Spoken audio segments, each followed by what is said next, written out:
Quiero agradecer encarecidamente a toda la gente que ha hecho esto posible, a Ileana Diegues, a la Huanco Jimalpa, a Juan Meliá, el Teatro UNAM, y la posibilidad de que esto ocurra, por supuesto, en el marco del FITU, que es la mayor efervescencia juvenil en torno a las artes escénicas de este país, y de verdad celebro que esto ocurra ahora. Pienso que en esta época en donde estamos tan oprimidos por una idea de la individualidad, encontrarnos con ejemplos y prácticas que se piensan desde lo colectivo es importante y son actos de resistencia.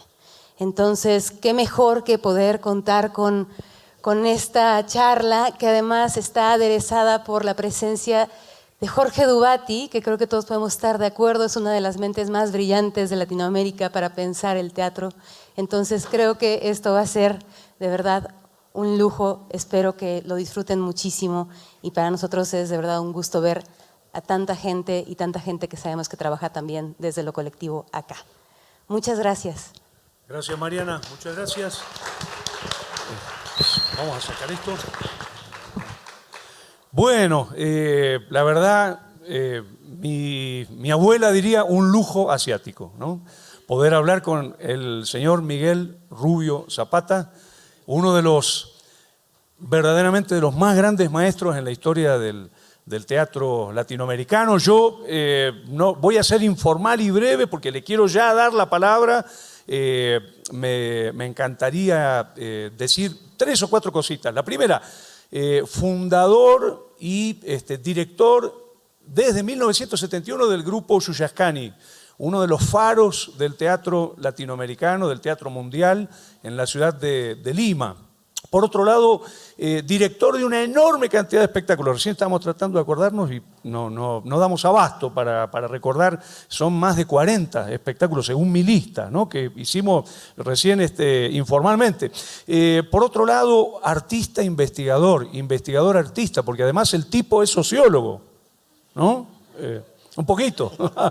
Digo, autor de varios libros, ¿no? Entre ellos El cuerpo ausente, que se mencionó varias veces, Raíces y semillas sobre los trayectos y maestros del teatro latinoamericano, pero además, como dice la gran especialista, la gran maestra en la difusión y el pensamiento de Yuyascani, que es la señora Ileana Diegues, que anda por ahí sentada, dice, digamos, Yuyascani no solo es un productor de espectáculos, sino un centro de investigación de las tradiciones culturales latinoamericanas, un laboratorio permanente de formación y desarrollo del arte del actor y los lenguajes escénicos. Pero además, desde el año 71, o sea, 47 años, ¿no?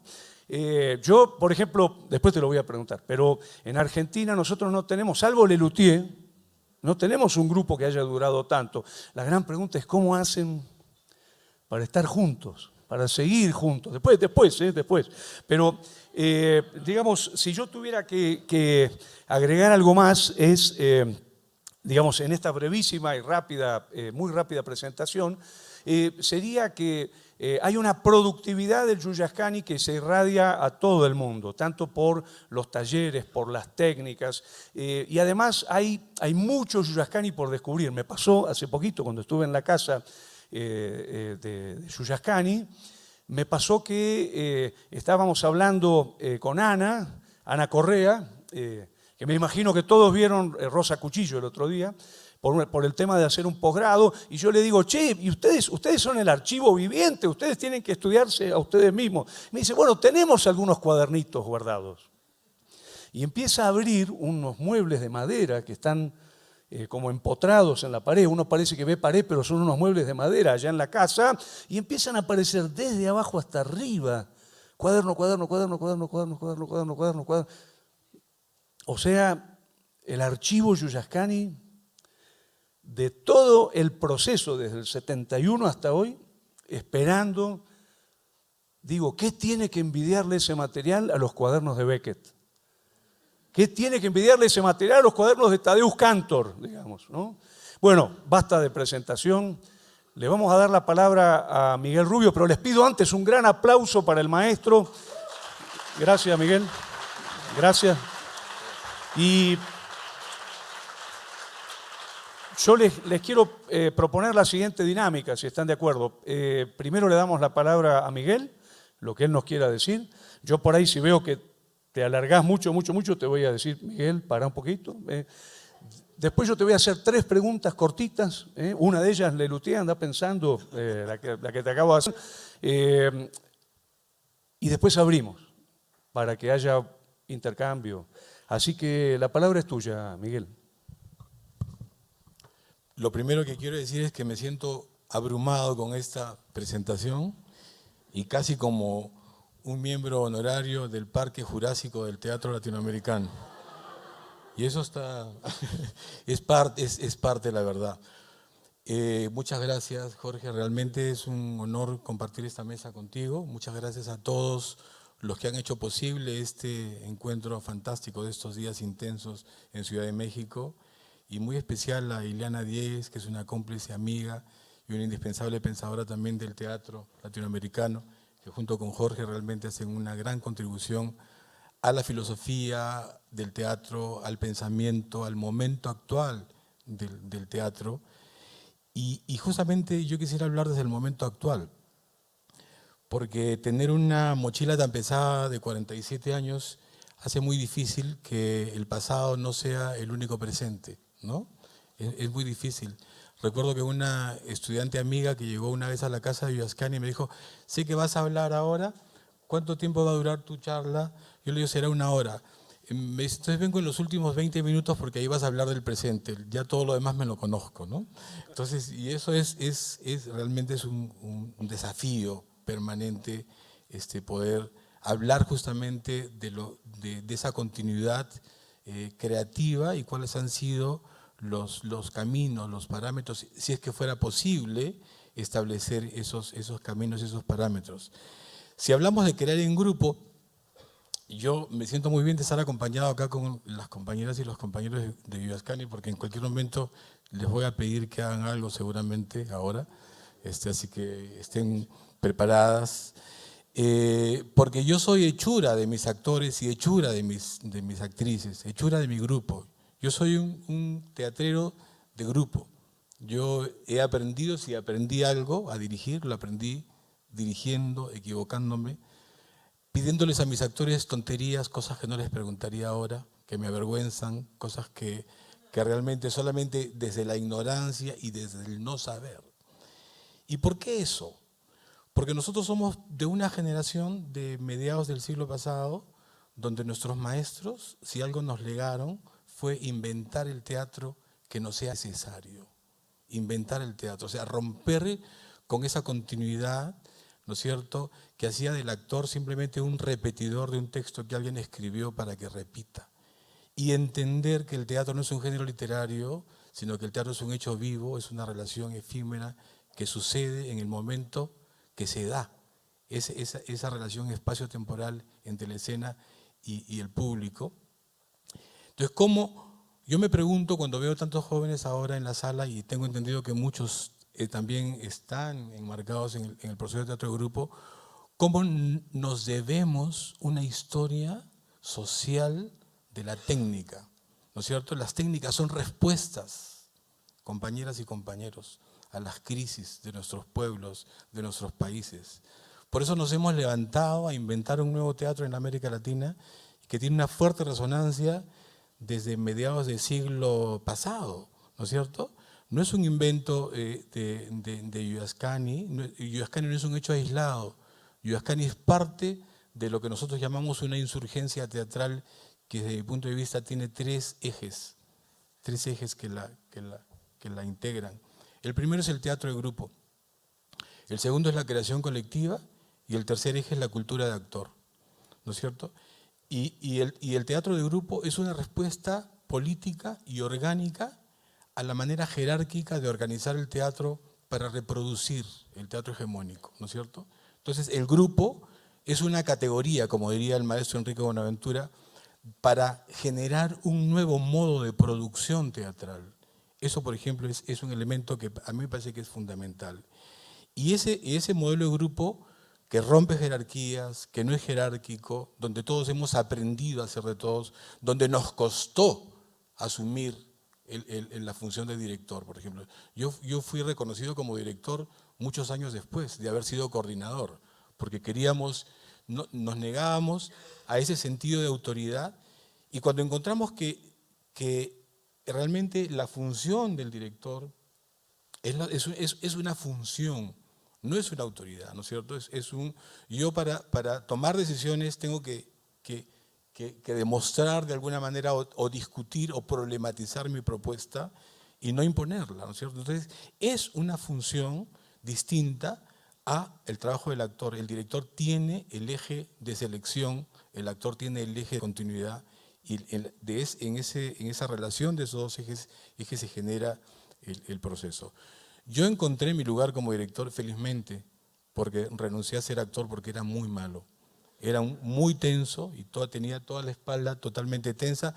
Años después entendí con Antúnez Filo, cuando fue mi maestro también en La Habana, entendí por qué esas tensiones y cómo las técnicas que él planteaba ayudaban a entender ese peso de la tensión. Y encontré mi lugar, porque amaba mi oficio, amaba mi grupo, amaba a mis compañeras y mis compañeros, y quería seguir, pero sabía que eso me generaba demasiada tensión. Y un actor tenso, es como decía Antúnez, es como pintar con un pincel con cola, ¿no? Entonces, encontrar un lugar me parece a mí que ha sido fundamental.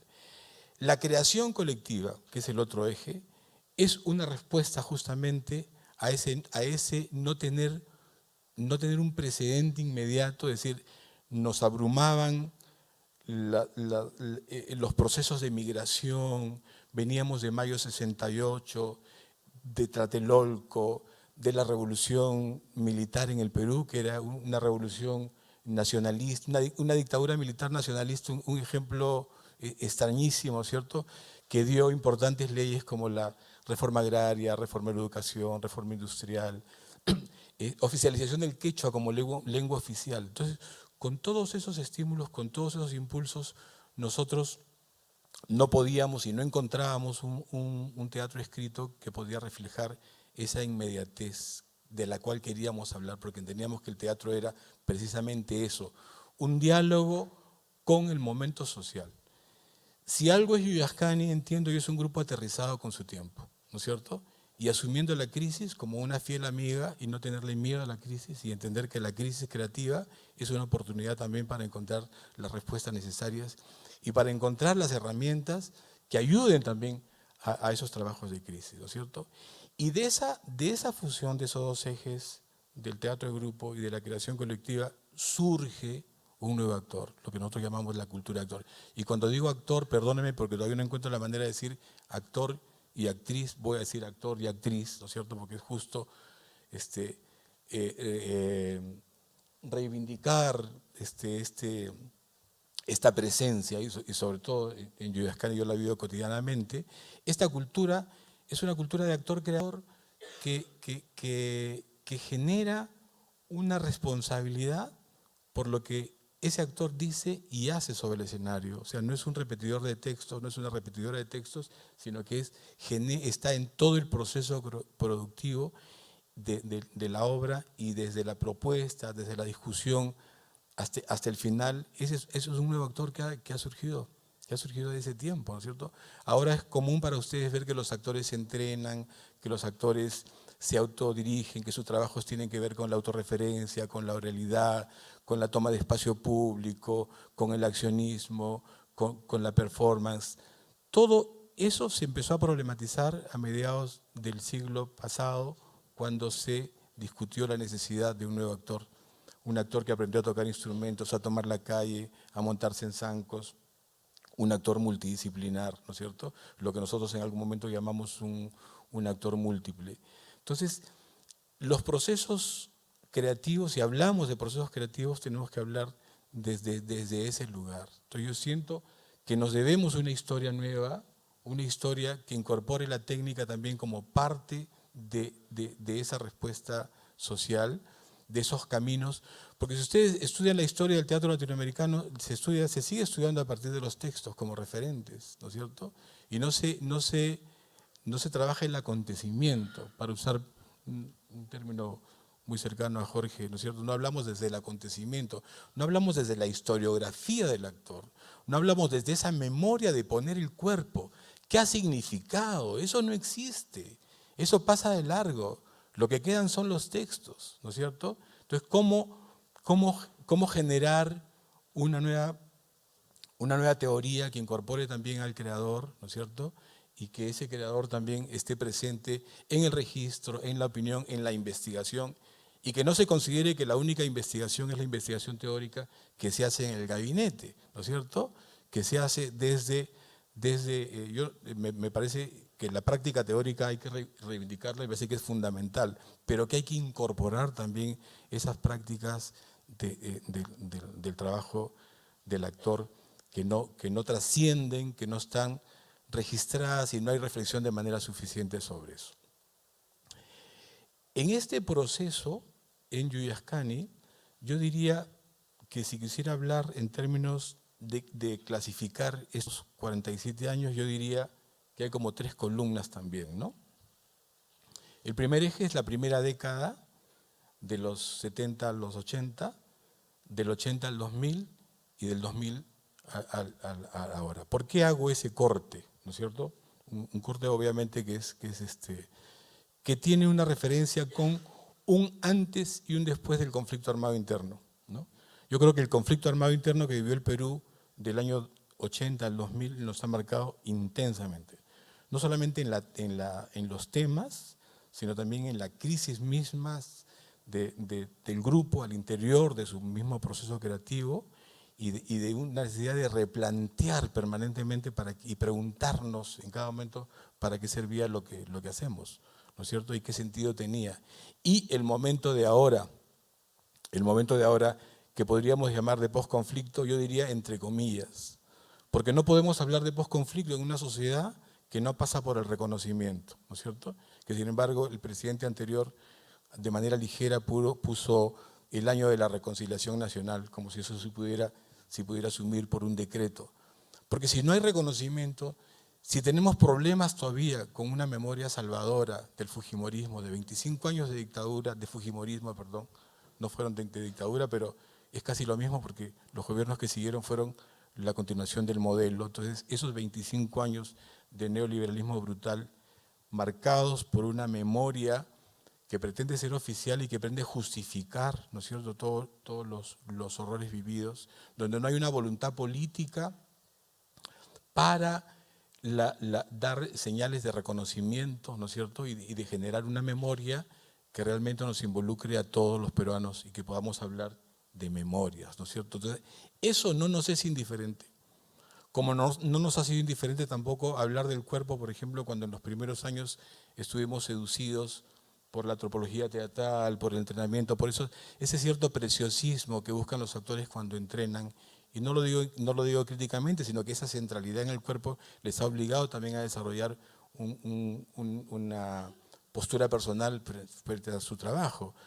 Pero, ¿cómo queda el cuerpo en un país en el que el cuerpo deja de tener valor, ¿no es cierto?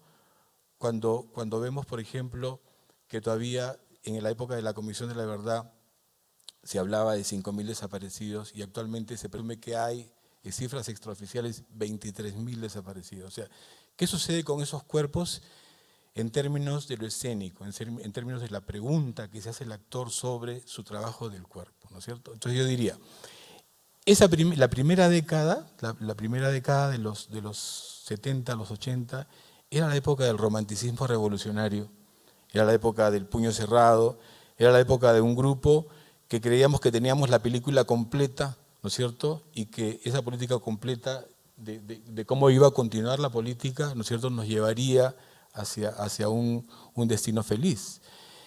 Y obviamente cuando se da la crisis de los grandes relatos, de los paradigmas sociales y políticos, eso también se cuestiona y entra un proceso, un cambio de paradigma, ¿no es cierto? Pero al mismo tiempo en toda esos primeros años, los viajes de Yuyascani al interior del país fueron muy importantes porque nos ayudaron a pensar no solamente en ese cuerpo de puño cerrado que correspondía, claro, si nosotros estábamos sobreideologizados y pensábamos que teníamos una claridad política, obviamente eso se reflejaba también en el cuerpo, en el puño cerrado. Nuestras referencias eran las óperas modelos revolucionarias impuestas por la mujer de Mao Zedong, ¿no es cierto? Los afiches que venían de la Unión Soviética, ese cuerpo heroico, duro, presente, cerrado, era lo que nos estimulaba. Después eso se complementa cuando nosotros comenzamos a viajar por el Perú y a ver que el Perú no es Lima, a pesar de que el proceso migratorio hace que de alguna manera Lima concentre, de alguna manera, también la diversidad de culturas que hay en el Perú. Pero viajar ha sido muy importante porque era reconocer teatralidades no reconocidas. Y ese ha sido también un elemento muy importante. Primero fascinados por la máscara, por el vestido, por la música, por el llegar a un pueblo y no era suficiente decir hoy presentación de Yuyascani, no venía nadie, ¿no? Sino que la obra tenía que empezar. Entonces, para que la obra empiece, estos actores que llegaban, ¿no es cierto?, como cómicos ambulantes, como actores populares, tenían que dar alguna señal también festiva. Entonces ahí empezamos a preguntarnos si los instrumentos musicales y el aprendizaje de danza no sería también un camino puente, ¿no es cierto? Un camino puente para ese diálogo con ese nuevo espectador que íbamos a buscar con las obras que teníamos. Y eso fue muy importante. Fue muy importante porque descubrimos un cuerpo festivo, un cuerpo carnavalesco, un cuerpo enmascarado y sobre todo porque cambiamos nuestra noción de actor, ¿no es cierto? Desde ese momento nosotros pensamos que en términos del Perú no podemos pensar que actor solamente es alguien que dice un texto, alguien que se entrena para estar sobre un escenario diciendo un texto, ¿no es cierto? Sino que hay otras memorias no reconocidas, hay otras escrituras que están en el cuerpo del actor danzante, ¿no es cierto?, que son otras escrituras y que esas escrituras también son parte de una cultura negada, de una cultura desconocida y de una producción artística y cultural condenada a ser llamada folclore, ¿no es cierto? Entonces, como eso es lo folclore, es un arte menor, eso no existe. Y ahí hemos encontrado maravillas de memorias, de cuerpos, que primero debo confesar que fue un uso casi utilitario, es decir, hay que aprender las danzas, ¿no es cierto? Hay que usarlas como el entrenamiento. Pero posteriormente nos encontramos con la cosmovisión que está detrás de eso, ¿no es cierto? Entender de que sin espiritualidad esas danzas no son posibles. Encontrar que la cultura andina se mueve por un eje que es el Aini, que es una práctica de reciprocidad, y que esa relación de reciprocidad marcada por el Aini es lo que permite que haya un vínculo espiritual con todo lo que está vivo, ¿no es cierto? Con el lago, con el cerro, con las plantas, con el árbol, con los animales, y a partir de ese intercambio surge esa relación. Yo pienso que si hablamos de teatralidad andina, Jorge, es un tema que me encantaría que hablemos en algún momento, tendríamos que hablar desde el Aini, porque creo que el Aini es lo que posibilita justamente esas relaciones comunitarias, ese convivio del que tú hablas, ¿no es cierto? Esas diferentes escrituras y esa relación también diferente con el espectador. Entonces, desde esa noción, yo no puedo pensar simplemente en el lado espectacular. No puedo pensar de que la cultura tradicional andina me da espectáculo. Yo tengo que ver de manera integral ese complemento fundamental que es el complemento espiritual, que es lo que genera el producto. ¿Cómo ve el tiempo? Vamos bien. Vamos bien. Entonces, voy a sintetizar porque nos interesa muchísimo que conversemos. Entonces, ese trabajo, por ejemplo, lo podemos ver en dos obras que ustedes han visto ahora, ¿no? Que son Adiós Ayacucho y Rosa Cuchillo, ¿no? En el caso de Adiós Ayacucho, por ejemplo, es basado en una novela de, iba a decir de Jorge Gubati, una novela de Julio Ortega, ¿no es cierto?, que nosotros en escena, en laboratorio, trabajamos y encontramos a un personaje danzante que media entre un cuerpo que no existe, ¿no es cierto?, que da a través del cuerpo de este actor danzante que media sobre un montón de huesos, que es lo que supuestamente esos huesos que los que están contando esa historia de un campesino masacrado, muerto, mutilado y no enterrado, que viaja desde Ayacucho, la zona más golpeada del conflicto armado, a Lima, para enterrarse y darse sepultura. Entonces, esa noción de actor es similar a muchos danzantes, ¿no es cierto?, que también son intermediarios entre la comunidad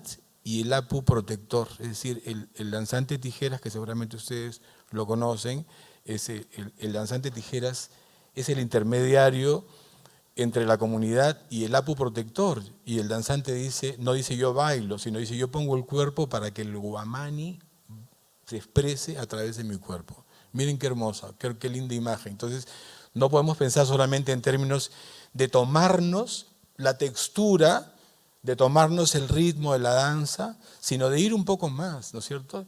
Felizmente que Augusto Casafranca es quechua hablante, ¿no es cierto? Entonces, a través de esa lengua materna que él tiene, también ha permitido que Yuyascani a través de él pueda acercarse a esa cosmovisión. Igual Rosa Cuchillo, basada en una novela de Óscar Colchado Lucio, pero es una novela que está escrita para ser leída, valga la redundancia.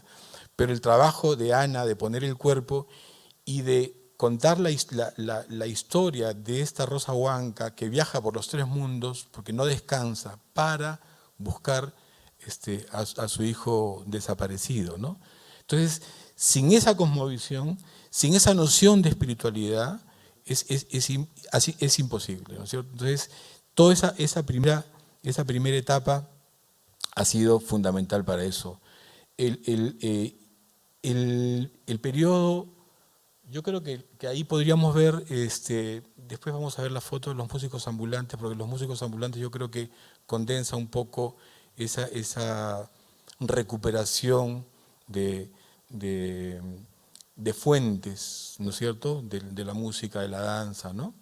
Después, durante todo el conflicto armado ha sido un tema muy, muy, muy difícil, un tema que nos devolvió a Lima, ¿no es cierto?, a encontrar nuestra condición urbana, a buscar una teatralidad que podamos hablar al espectador con algún tipo de secretos, hablar más bien y trabajar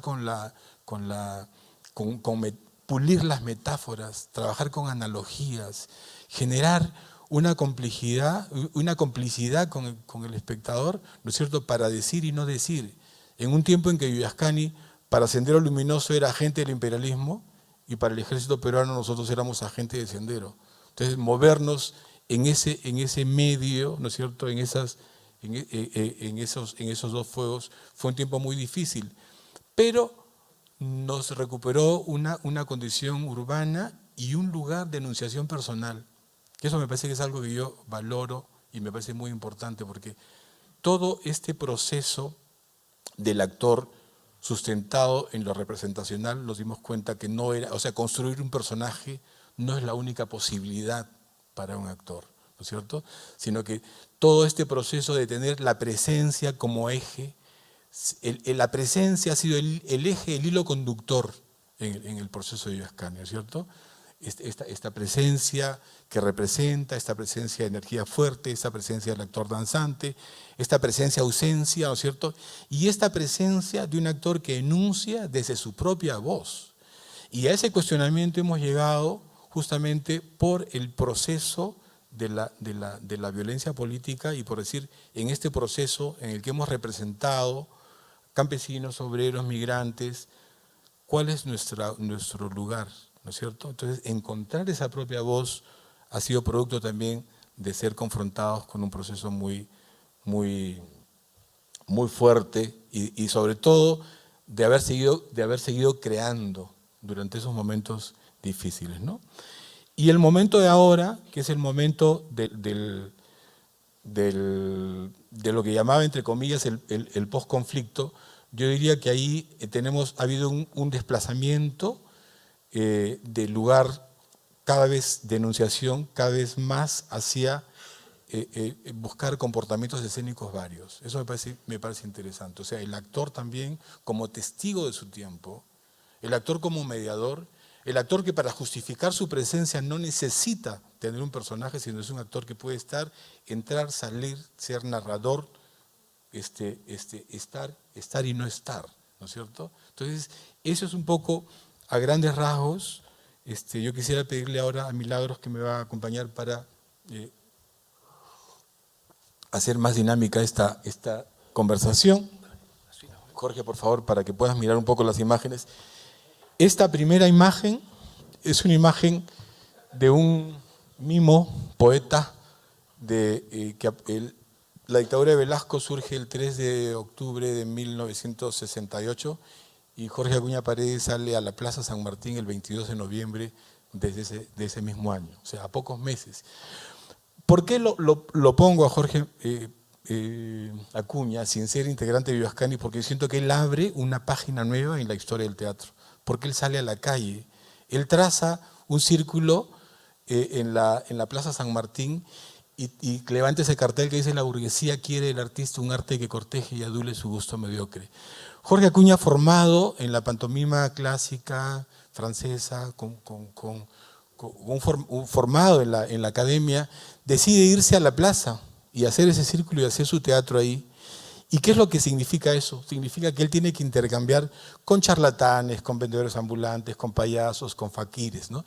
Y ese intercambio, ¿no es cierto?, yo creo que es el inicio de esa mezcla, de esa contaminación que ha tenido más adelante nuestro teatro, todo el teatro peruano, ¿no es cierto?, con la calle, con los migrantes que también contaban sus historias en la Plaza San Martín. Entonces, por eso pongo a Jorge Acuña como un merecido homenaje. Es un artista que sigue vivo, tiene ahora 84 años y todavía de vez en cuando regresa de Suecia, donde vive, para salir a la calle. Los músicos ambulantes, yo pienso que es la obra que concentra este camino de mirar el país y en su diversidad cultural, tener en el actor y en su cuerpo el centro de convocatoria de diferentes fuentes, ¿no? O sea, es una historia de migrantes que vienen hacia Lima para ser artistas. El burro que viene de la sierra, la gallina que viene de la costa, el perro que viene del norte y la gata que viene de la selva. Está basada en el cuento de los hermanos Grimm, los músicos de Bremen, y que después se hizo una versión que se llamó Los Saltimbanquis, ¿no es cierto?, que también hay una versión en Brasil. Para hacerla corta, a mí me parece que los actores en este proceso lo que hicieron es convocar a su cuerpo diferentes fuentes.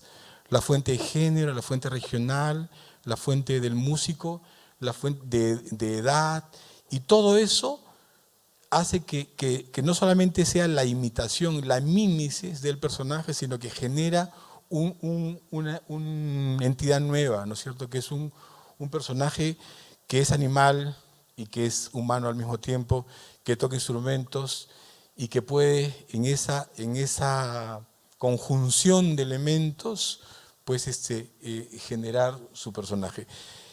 Señalo especialmente esta obra porque es posiblemente la obra más sencilla, la obra menos pretenciosa, pero la obra que más nos ha enseñado del oficio, y la obra que no solo del oficio, sino también de la vida.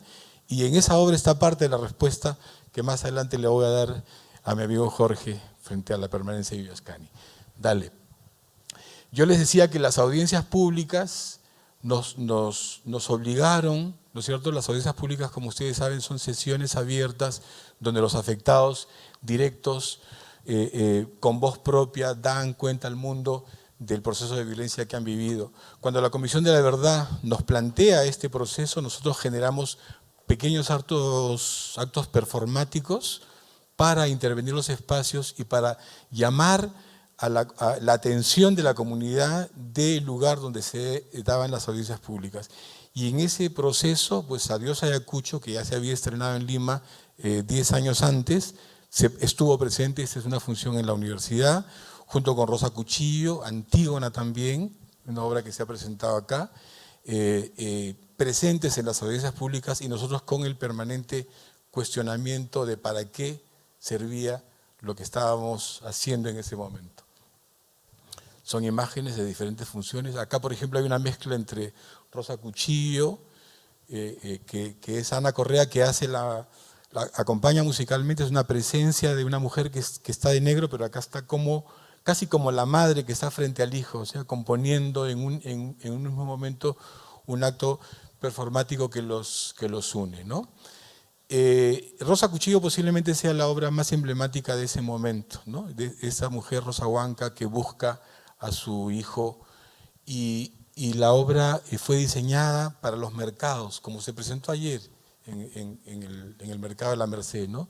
Una obra que fue diseñada para presentarse en el sur andino, primero para llamar la atención sobre los lugares donde iba a hacerse la obra, las audiencias públicas, y después para acompañar las mismas audiencias. Entonces, esas son imágenes de esta especie de puesto de mercado donde no se vende nada, sino se cuenta una historia, ¿no es cierto?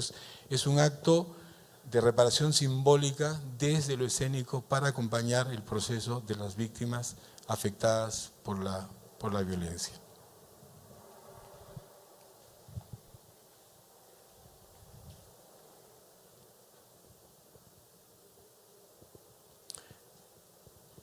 Antígona me sugiere un tema que tiene que ver con las relaciones entre la creación colectiva y el texto, ¿no es cierto? ¿Qué lugar tiene, o sea, lo literario?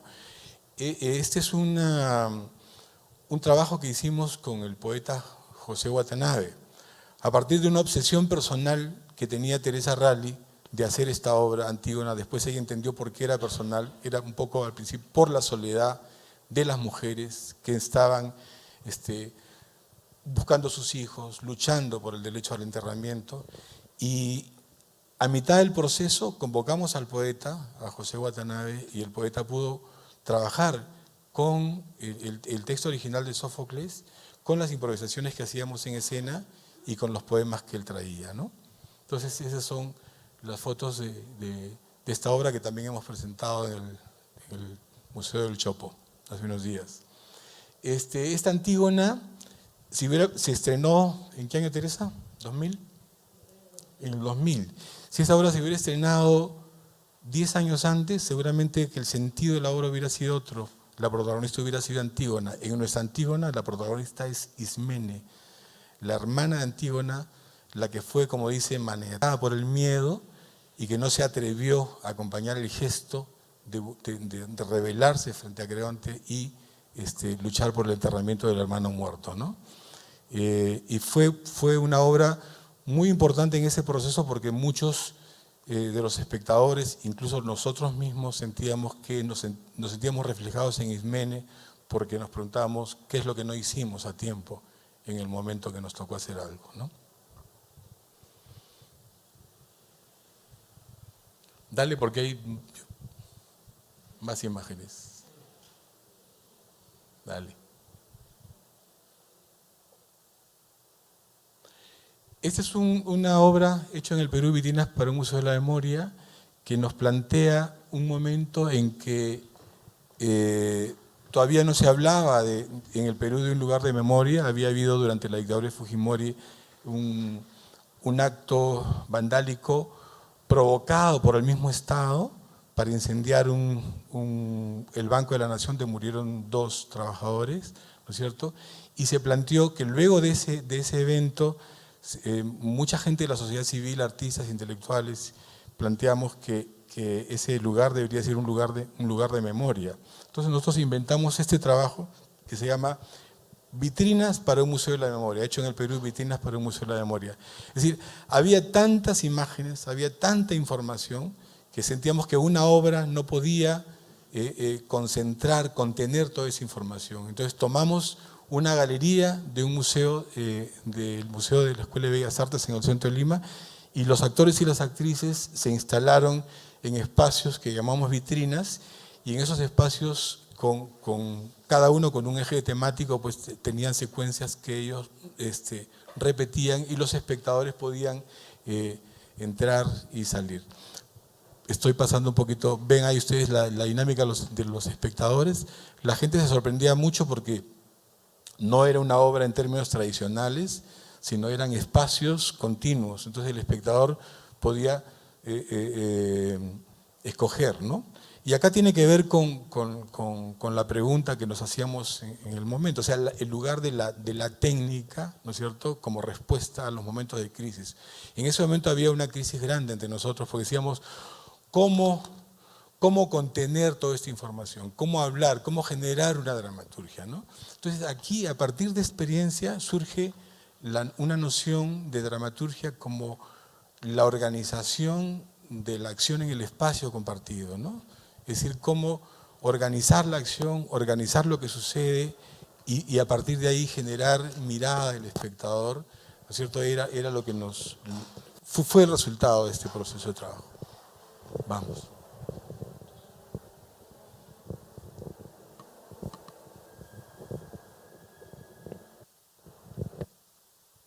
Sin título, técnica mixta, es ya una de las obras más recientes, instalada como un gran depósito de memoria que documenta dos historias dolorosas, dos procesos tremendos, solo el Perú no ha reflexionado todavía de manera suficiente, que es la memoria de la guerra con Chile y la memoria del conflicto armado interno.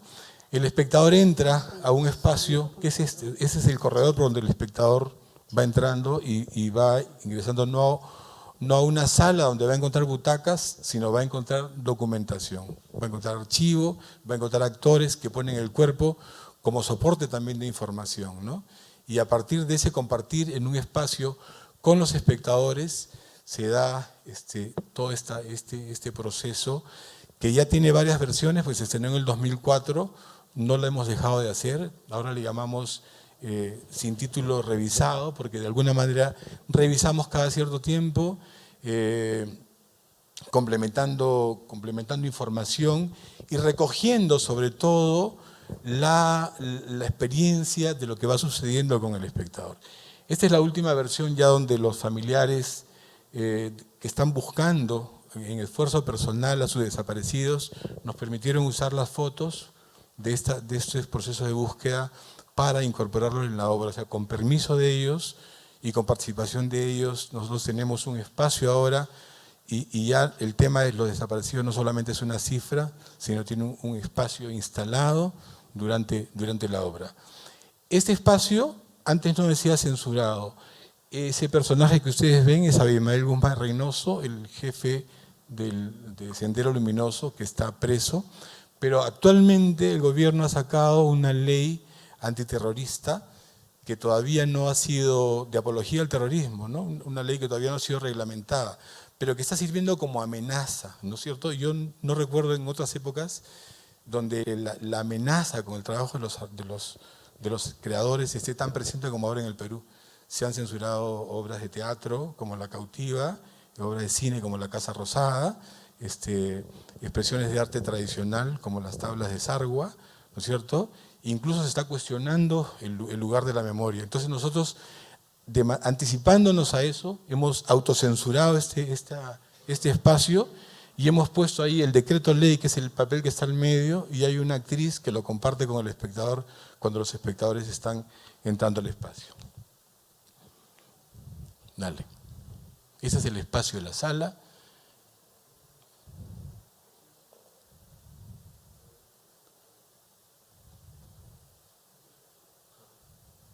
Ojo con esas máscaras que las vamos a ver después.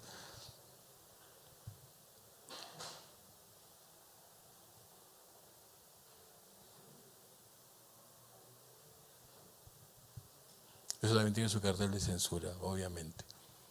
¿Cómo estamos de tiempo, Jorge? Ya, ok. Vamos.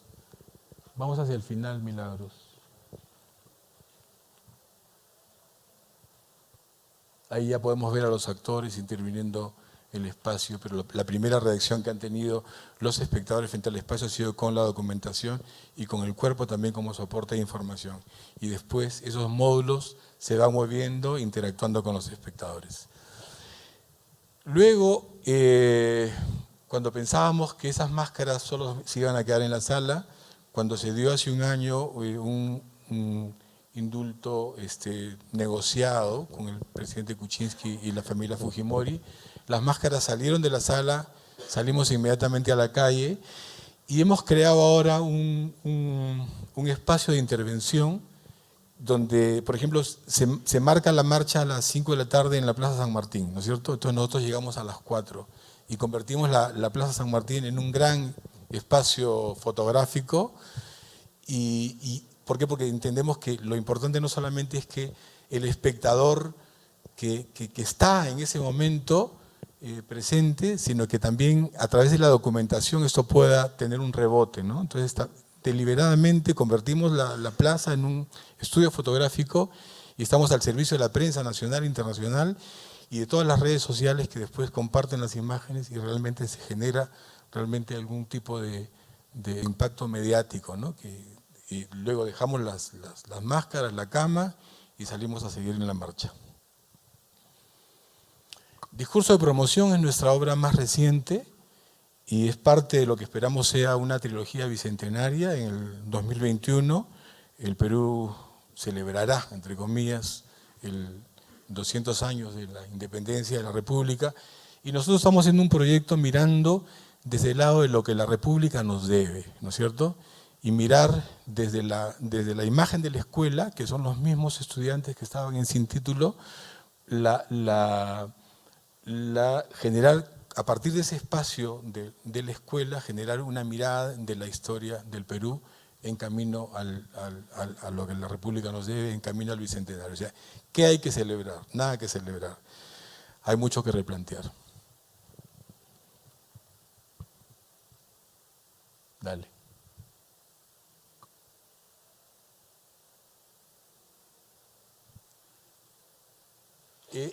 Lo común de esta obra con Sin Título es que hemos generado un espacio y nosotros tuvimos unas graderías que nos costó mucho dinero, que todavía no hemos terminado de pagarlas, pero que ya las hemos sacado de la sala porque no nos sirve, porque preferimos que la relación de convivencia entre actores y espectadores sea en el mismo espacio, ¿no? Entonces ahí hay unas 30 carpetas que son las carpetas, ¿le llaman carpetas acá también?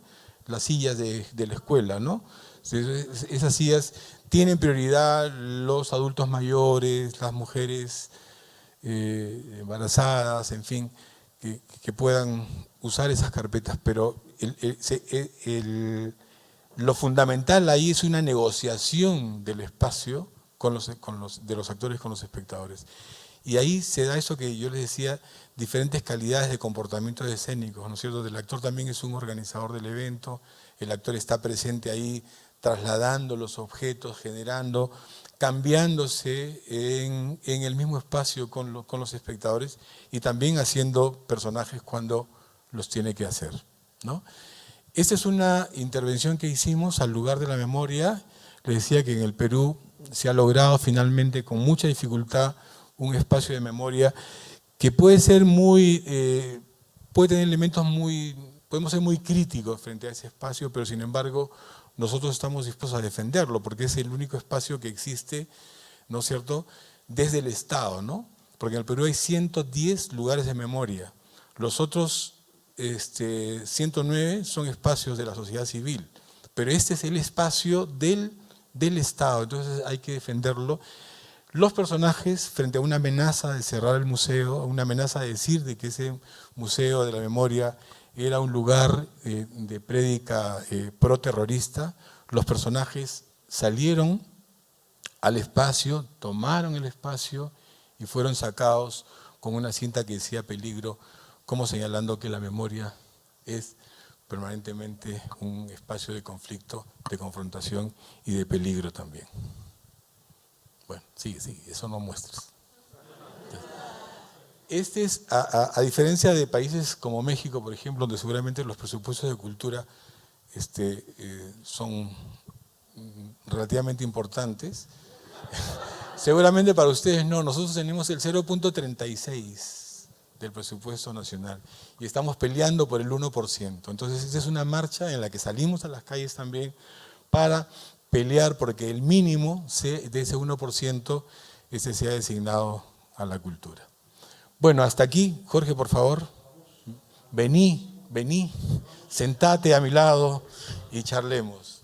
Bueno, yo quiero poner el acento antes de abrir. Primero pedir si se pueden subir las luces ya de la sala para que nos veamos todos, ¿bien?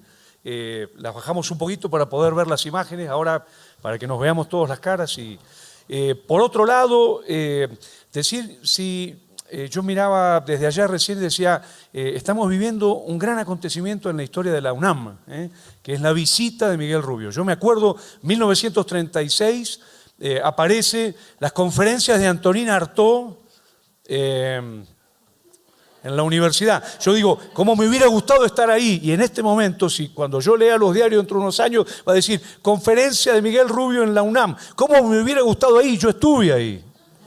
Maravilloso, maravilloso. La verdad. Y por otro lado, también me gustaría tomar conciencia respecto de que estamos viendo a un artista, investigador, a un investigador artista, produciendo pensamientos sobre su praxis. Esta idea de una filosofía de la praxis artística, ¿no? Que es algo muy notable porque este pensamiento increíble que fue desplegando a partir de la reflexión, la autoobservación, la autoetnografía sobre la propia experiencia, Miguel, el único que puede producir este pensamiento es Miguel Rubio en tanto artista e investigador. No lo puede hacer Lacan, no lo puede hacer Derrida, ¿no? Esta cosa tan importante de la universidad reconociendo a los artistas como productores de conocimiento único que solamente los artistas pueden producir. Entonces, yo te hago 3 preguntas cortitas y abrimos. Si les parece, van levantando la mano y vamos pasando micrófono. Primera pregunta, ¿cómo está compuesto hoy el grupo? Porque el grupo con tantos años de historia ha tenido cambios, ¿no? Y la segunda pregunta en conexión con esto es, ¿cómo es la vida cotidiana del grupo? Ustedes tienen una casa donde está además el teatro, donde está el archivo, donde hay un bar hermoso. Digamos, ¿cómo es la vida cotidiana? ¿Se levantan todos juntos a las 8 de la mañana? ¿Viven todos juntos en comunidad? ¿Cómo es la cosa? O sea, ¿quiénes componen hoy el grupo? Vos ayer dijiste, cuando charlaste en la Compañía Nacional de Teatro, dijiste que hay una enorme cantidad de jóvenes que los acompañan también. Entonces, contanos un poquito eso y cómo trabajan en la vida cotidiana.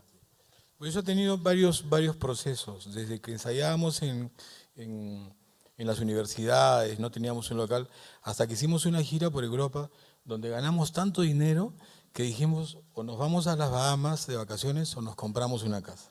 Entonces decidimos comprar una casa, hicimos también con apoyo de compañeros, logramos una casa antigua, muy linda en Magdalena del Mar, y construimos la casa, y esa casa ha sido el soporte de vida importante para el grupo.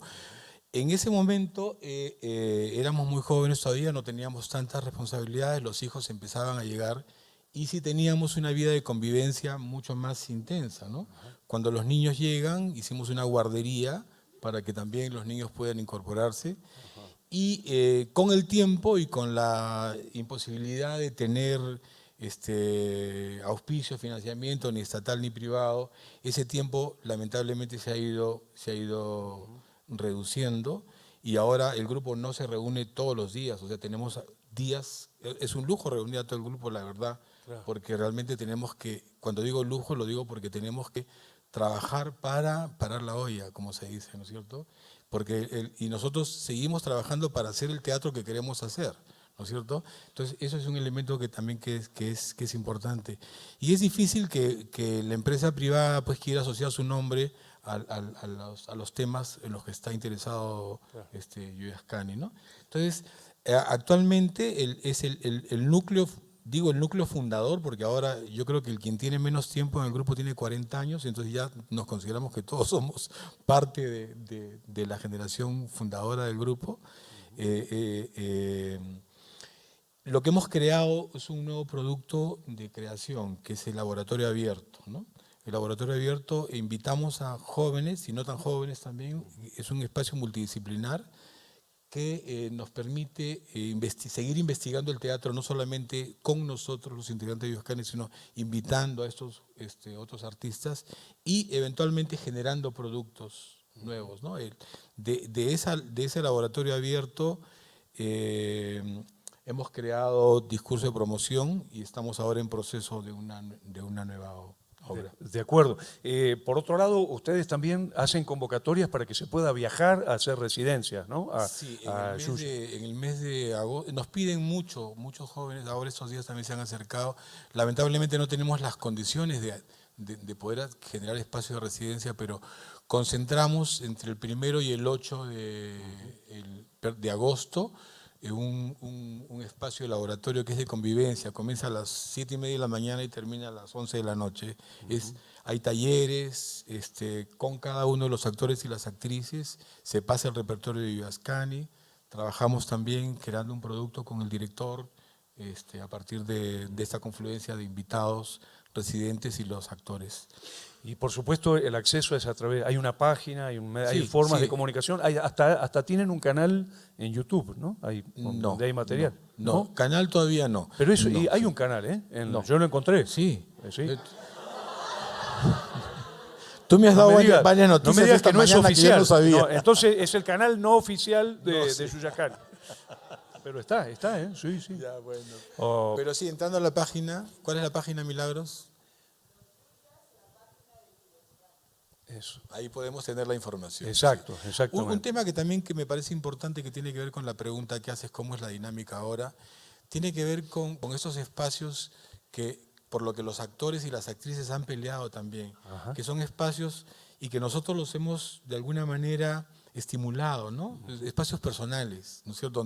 Donde han surgido obras de corto reparto, de 2 actores y unipersonales, desmontajes, demostraciones de trabajo. Eso ha sido muy importante también para el crecimiento del grupo, porque han sido iniciativas personales de los actores y las actrices que han usado un tiempo marginal al tiempo del grupo, ¿no? Y luego esos productos han regresado al grupo, ¿no es cierto? Y han alimentado también la diversidad, ¿no? Yo quiero contar que tuve la suerte de estar cuando festejaron los 40 años, ¿no? Ahí en la plaza central de Lima, ¿no?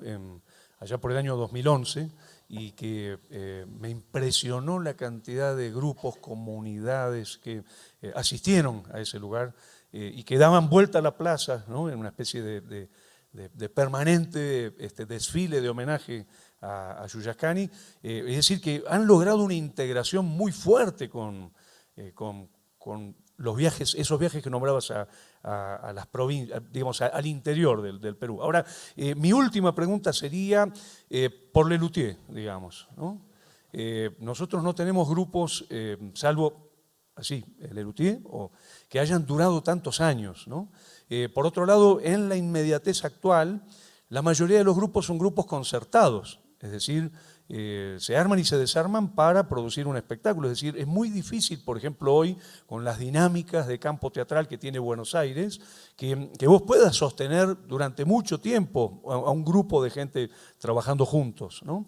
El otro día comentaba con un actor que estaba haciendo 7 espectáculos distintos y los 7 eran 7 espectáculos concertados, ¿no? El miércoles uno, de ahí corría con un taxi a hacer otro. Entonces mi pregunta sería, ¿cómo hacen para seguir juntos? Yo sé, vos me podrías decir, Yuya ya es nuestra, digamos, nuestra identidad, ¿no? Somos eso. Pero me gustaría saber, por ejemplo, los Macocos, el grupo de teatro de los Macocos de Argentina, se habían puesto una especie de asistente terapéutico. Le decían la doctora Freud, no sé si me explico. Cuando había algún quilombo, venía la doctora Freud, una psicoanalista, y hacían terapia de grupo, digamos. Me encantaría saber cómo hacen para estar juntos tanto tiempo, porque creo que no es un tema menor para las dinámicas de grupo hoy en el teatro latinoamericano, ¿no? Sí. Pregunta difícil, porque yo no lo sé con certeza.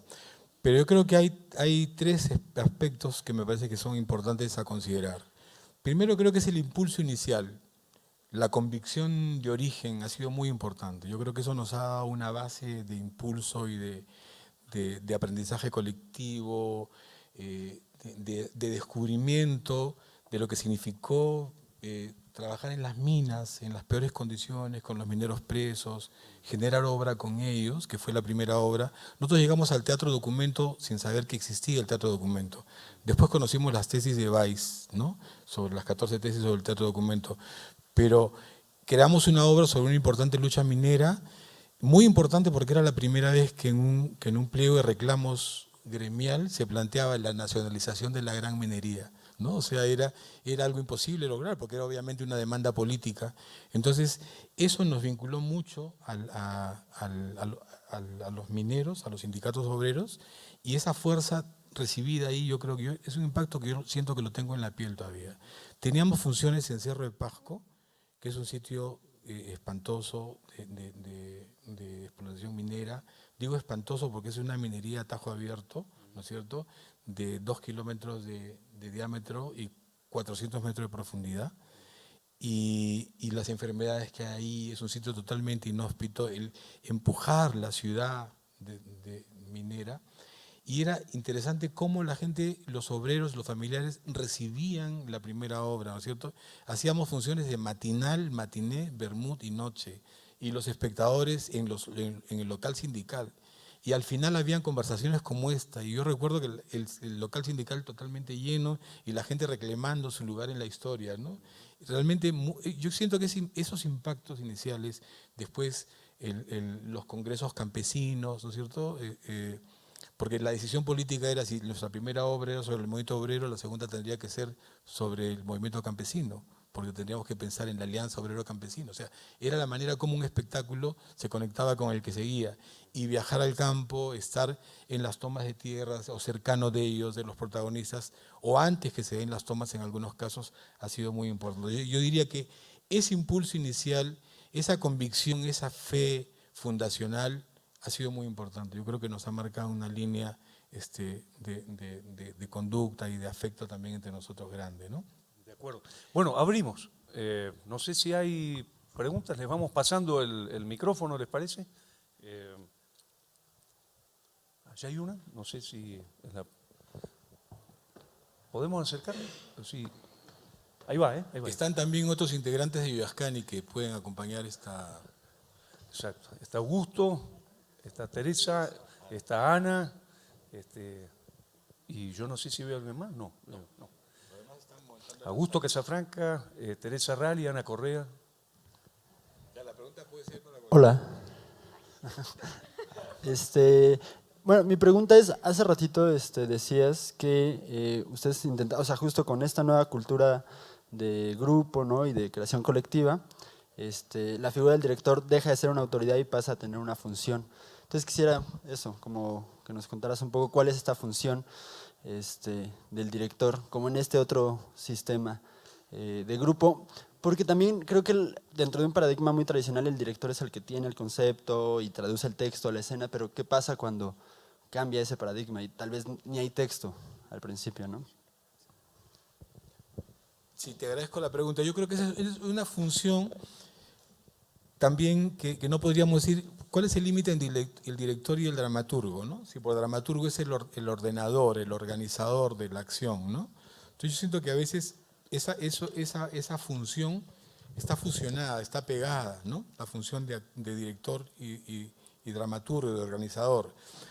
En el sentido que esa es una mirada del todo. Yo creo que el director tiene la mirada del conjunto, ¿no es cierto? El actor debería, en el caso de Yuyascani no es así, porque todos meten su cuchara y todos quieren estar presentes siempre en la toma de decisiones y me parece perfecto.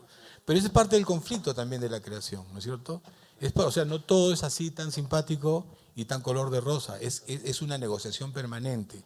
Pero lo que hay que recordar es que la función del director es la función del ojo de afuera, no de la autoridad que decide arbitrariamente lo que se le antoja, sino que está cuidando. Y yo creo que tiene que haber una relación de confianza también, una gran relación de confianza entre que el que está mirando está cuidando el todo. Y hay un elemento que sobrepasa al actor, a la actriz y al director, que es como el espectáculo, la obra que está creando, va tomando decisiones sola también. Es como que la obra misma va diciendo qué queda y qué no queda, ¿no?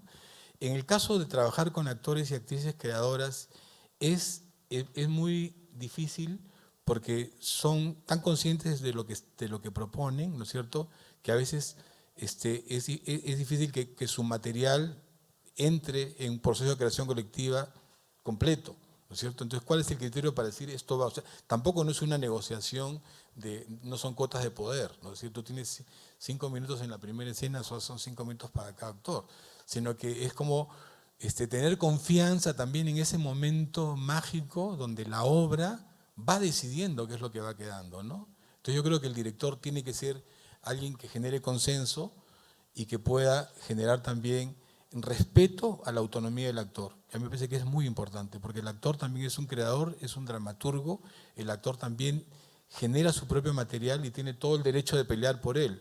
Pero ese vínculo, esa negociación, ¿no es cierto?, esa intermediación frente a la obra que se está produciendo, yo creo que es una función diferente. Enrique Buenaventura hablaba del eje de selección del director y el eje de continuidad en el actor. Y eso es muy cierto, si tú en un proceso de creación colectiva tú no pones pautas, tiempos, reglas, las obras pueden no solo durar mucho, sino que pueden tener también como que chupos ahí en el espacio, ¿no? O sea, eso es. Una más, dale, ahí, y allá, bueno, ya tenemos estas tres. Primero acá, después hacemos así, ¿les parece? Yo no tenía el gusto de conocer su trabajo, y como lo denuncian es teatro de grupo. ¿Se oye bien? ¿Sí? Sí, bárbaro, bárbaro. Teatro de grupo, ¿no? Y no tenía la oportunidad, no tuve la oportunidad de ver algo antes. Entonces me llamó la atención que lo que vi al principio ver Antígona, lo que no pude ver Adiós Ayacucho por la organización tan buena de la Compañía Nacional de Teatro, y lo que pudimos ver ayer en Rosa Cuchillo, me llamó mucho la atención que en un teatro de grupo los espectáculos eran monólogos. Entonces la pregunta sería, ¿cómo se construyen? ¿Los construyen los monólogos en grupo? ¿Todo el grupo trabaja con un actor? ¿O son sesiones de 1 a 1 y los espectáculos de grupo son colectivos? Hemos traído a este viaje también una obra que es Los Músicos Ambulantes, que presentamos el domingo pasado en Chapultepec. Y mañana presentamos la otra obra colectiva, que es Concierto Olvido, aquí al lado. Están cordialmente invitados todos, ojalá que puedan venir. Yo expliqué hace un momento que una de las razones, creo, por las que el grupo ha sobrevivido tanto tiempo es porque los actores y las actrices han encontrado un espacio personal también de búsqueda y de investigación. O sea, sus propios... Yo nunca entendí por qué Teresa estaba obsesionada con Antígona. Me parecía que no era orgánico con una propuesta de Yuyascani. Nunca lo entendí. El día que yo no sabía qué decirle, le dije, si tú tienes tan claro lo que quieres hacer, ¿por qué no preparas una conferencia para tus compañeros y les cuentas por qué vas a hacer Antígona? Entonces ella trajo una silla, nos contó la historia, entró y salió de los personajes, y en ese entrar y salir de los personajes sentado en una silla, es que encontramos la relación, la posibilidad del montaje. Yo creo que ahí recién entendimos en el grupo esta intención, y luego eso se hace colectivo en la medida en que el actor comparte con sus compañeros, ¿no es cierto? Comparte su proceso. En el caso de Adiós Ayacucho, yo hice una versión pensando en Augusto Casafranca, ¿no? Una primera versión de adaptación, y le pedí a Ana Correa que me ayude en el trabajo de accesorios, con la ropa, los zapatos, sin contarle de qué trataba la obra, ¿no es cierto? Porque era una complicidad del actor, de Augusto y mía. Y después el grupo intervino, después el grupo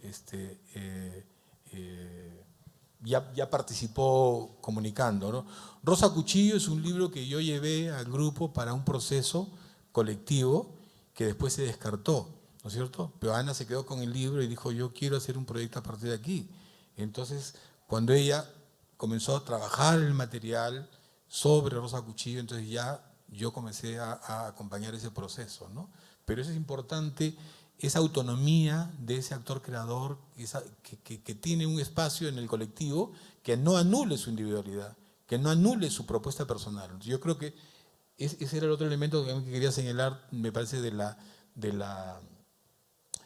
digamos, de por qué el grupo ha durado tanto, ¿no? Porque puede ser que los temas colectivos no sean suficientes para el interés y que los actores quieren de manera adicional trabajar.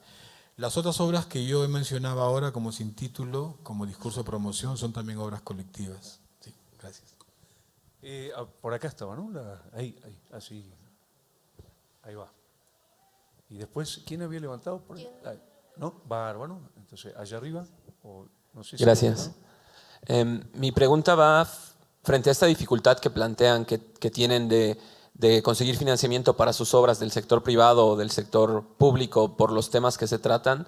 Me pregunto cómo financian los proyectos que son de calle o en mercados, si se financian de proyectos externos o si pasan el sombrero literalmente, o si han encontrado otras maneras de costear estos proyectos que son callejeros o que son para espacios públicos donde digamos que la gente no paga un boleto para entrar a un espacio en particular que esté destinado a eso. Sí, yo creo que son intervenciones que no tienen mucho costo, solamente el costo de la movilidad, ¿no es cierto? Y de alguna manera se autofinancia con la caja del grupo, ¿no? Son materiales que tenemos en la casa, esas máscaras estaban en el depósito y pensábamos que ya no iban a salir. Y han vuelto a salir porque la historia parece que es terca en repetirse. Pensamos que se iban a quedar ahí en el montaje sin título técnica mixta, pero los mismos protagonistas comenzaron a hacerlo también posteriormente, ¿no? Y salieron nuevamente. Allá arriba, ¿no? Así, y ahí estamos. Y después allá, ¿eh? Y no sé si hay por este lado, ¿no? No, pues si alguno se me escapó, no. Vale. Y yo quería, mientras llevan el micrófono, recordarte que dijiste que le ibas a hacer algo a los actores. Digo, la dejaste picando. Mañana, no hoy. Acá no. Si fueran... ¿A dónde hay que ir? ¿A dónde hay que ir mañana? En la sala Covarrubia. Muy bien. La sala Bárbaro. Covarrubia es a las 8. Mañana sábado, 20 horas. No se lo pierdan. Dale. Yo quería preguntarle a Miguel, tratando de relacionarlo con el título de la conferencia de la creación grupal, si hay alguna compañía o artista o artistas que para él o para la compañía Yuya Ascani sean referentes o que consideren influencias o que se consideren como cercanos en sus prácticas, entendiendo también que va a ser una pregunta compleja porque, como tú bien dijiste al principio de tu participación, pues sus prácticas han sido muy diversas, desde lo performático, el teatro de texto, el teatro callejero plenamente. Entonces quería preguntarte si tú en este momento o anteriormente ubicas algún colectivo de artistas o algún artista como alguien cercano artísticamente. ¿Yo? Bueno, también tú podrías contestar, porque sé que lo podrías contestar muy bien, yo quiero pero al adelante. maestro, acá. O sea, yo tengo alguna hipótesis de una cantidad de grupos que religan con el Yuya en distintos lugares, pero dale vos. Sí, yo creo que Yuyas puede ser una cabeza visible, ¿no? Por el tiempo vivido en Yuyascani, por el tiempo vivido en el Perú, ya casi 50 años. Pero a decir verdad, yo veo que hay entre los jóvenes hay mucho interés por formar grupo y por hacer grupo y por trabajar desde la creación colectiva. Incluso estudiantes, gente que está en la universidad que están interesados en la creación colectiva. Y hay un diálogo permanente entre Yuyascani y esos grupos y esas iniciativas de jóvenes, que es muy difícil porque hay un sistema, incluso el sistema académico es un sistema desde mi punto de vista totalmente funcional. ¿No es cierto? O sea, en la universidad se preparan estudiantes para que sirvan al teatro hegemónico, para que sirvan al sistema, para que vayan a la televisión, para que vayan a ese teatro concertado del que hablaba Dubati. No hay espacios para hablar de otras posibilidades, de cuestionar el modo de producción, de alentar teatralidades nuevas, ¿no es cierto? Entonces, desde la universidad yo no tengo ninguna expectativa de que eso se produzca como aliento de encontrar pares. Sí, de los jóvenes que salen y que se acercan, ¿no es cierto? En el Yuyascani hay una periferia de jóvenes que han optado no por seguir ese camino hacia el teatro hegemónico, sino más bien hacia experimentar en otro tipo de lenguajes, y existen, ¿no? Y obviamente nuestros pares en Latinoamérica, si te refieres, o sea, yo creo que Yuyascani no es posible sin el Teatro Experimental de Cali, sin La Candelaria, sin Augusto Boal y el Teatro Arena de Sao Paulo, sin el Teatro Oficina, sin el Galpón de Montevideo, sin el Teatro Circular, en fin, sin todos esos grupos que han sido un referente importante para construir esta mirada, esta entrada distinta a generar teatralidad. Tal cual, tal cual. Allá teníamos, dale. Dale, Ana. Teresa tiene muchos años enseñando en la Católica, yo también desde el 2000, y Teresa, ¿tú desde cuándo? 98. Del 98, ¿no? Y de esos jóvenes que habla Miguel, que han salido de la universidad, yo creo que hemos entrado a contaminar, ¿no? Son nuestros jóvenes que han sido alumnos nuestros, ¿no? La presencia corta de Miguel en comunicaciones fue impresionante, porque de ahí sale una serie de actrices que ahora tienen un trabajo de performance, de compromiso, de accionismo, feministas, ¿no? Alumnos de Teresa, está ahora uno de ellos está en discurso de promoción, alumnas mías también. Entonces creo que no, cuando mencionamos lo de la universidad, no es que no, yo creo que confío en el ser humano, confío en los jóvenes y confío que lo que hacemos y lo que entregamos en la universidad ya tiene una contaminación hacia lo que hacemos, ¿no? Está muy bien, está muy bien. Vamos allá y no sé si... ¿Cómo, Miguel? Sí, yo quería Pasa. yo me refería más bien a la manera como están diseñados los cursos, ¿no? Porque de alguna manera estas maestras son maestras que están dando la pelea al interior de la universidad, ¿no es cierto? Pero no es el interés, yo creo. Y no me refiero solamente a la Universidad Católica, que es la universidad en la que ustedes trabajan, sino que generar el sistema, o sea, ha proliferado ahora la profesión escénica. Hay muchas universidades que están abriendo la carrera de escénicas, pero con ese sentido, ¿no? De generar un actor funcional, ¿no? Y además la vida cotidiana de los pero actores. lo que dice Ana es totalmente cierto, ¿no? Esa procesos. contaminación está ahí y esa lucha la están dando ellas y están haciendo, incluso sus trabajos de fines de curso dan cuenta también de una manera muy distinta de entender el teatro, ¿no? En ese sentido es muy interesante en Argentina, por ejemplo, cómo se ha reformulado la dinámica de producción del teatro independiente, en muchos casos, ¿no? Vamos ahí, dale. La pregunta, bueno, es una curiosidad. ¿Ha influido en su creatividad, hablando de todos los integrantes de Yuyashkani, la estancia que tienen en México, lo que han realizado aquí y lo que han conocido? Si ha influido la relación con México, tanto la estancia como el intercambio con los estudiantes. Entiendo que sería la influencia en el grupo, ¿no? En Yuyashkani. ¿Está bien? En la creatividad. En la creatividad del grupo. Yo creo que es muy temprano para saberlo, ¿no? Pero siento que sí, es gratísimo estar acá, es gratísimo. Yo creo que es primera vez que salimos con un repertorio tan ambicioso, ¿no es cierto? El teatro de grupo tiene un repertorio y eso es algo que es importante, ¿no? Y ese repertorio, estamos trayendo 5 obras, un taller, y eso no es poco, ¿no? El evento de ayer en el mercado fue fantástico, ¿no? Y fue fantástico porque yo pienso que era como un acto simbólico de reparación que unía también con las deudas que tiene este país con sus desaparecidos, ¿no?